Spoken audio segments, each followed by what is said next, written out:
I'm going to explain how to use Seesaw, which is an online learning platform that we are using due to remote learning. This is the initial page the children will be presented with when they log in. They log in using their home learning codes, which gives them a QR code, or they can type in the code underneath.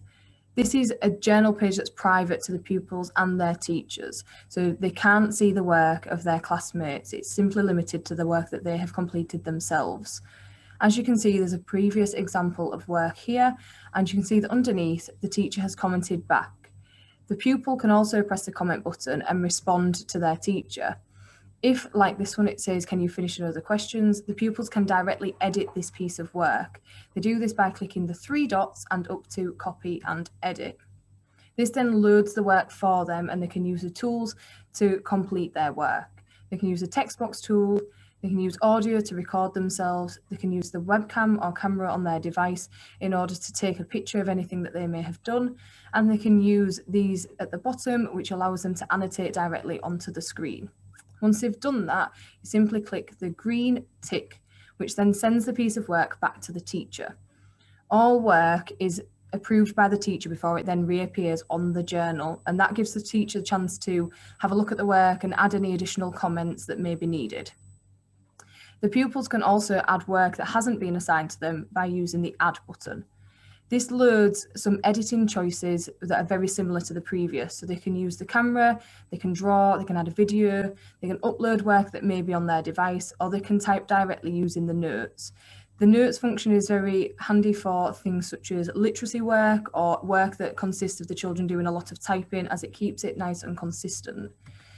They can also have the option of going back and choosing other things, so they can do their drawings, which gives the same options as the previous one. And again, it's just using the green tick button in order to upload that to their work. And as you can see, again, that is waiting for the teacher's approval. When the teachers have assigned children work, that is displayed within the activities. So as you can see, there is an activity here that is waiting for the pupils to respond to. This is where the pupils will find their Zoom links for their sessions that they are going to be completing with the teachers. So if I click on here, it will load it so that you can click directly onto the Zoom link, which also includes a meeting ID and passcode in case for any reason this Zoom link does not work. It's worth noting there that the children need to make sure that their audio is turned on, and also that they've got a name that is appropriate so that the teacher knows who it is that's entering the Zoom meeting. You can also see the PowerPoint or any additional help that may have been uploaded by the teacher. For the children to respond to their work, they simply click on Add Response. This then brings the work up that the teacher would like them to complete. If there's more than one page, it will be shown at the side here, and the children can also use the enlarging tool to zoom in on their work if they're having any struggles with reading the work that's been put up. The same tools are available, so they can use the text box, they can record, take images, and use the annotating tools along the bottom of the screen in order to respond to the teacher. When they are happy with their work and it's completed, it's the same process of pressing the green tick. This will then send it to the teacher and wait for that to be approved.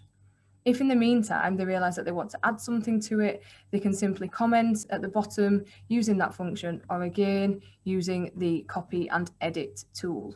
This lets them edit their work as many times as needed until they are happy with the finished product. And it's just the same repetition of using the green tick in order to make it accessible for the teacher. When the teacher has commented, it will be displayed underneath the work, but the children can also access this through going on Inbox and Notifications. This will give you a list of the work and the comments that the teacher has responded with.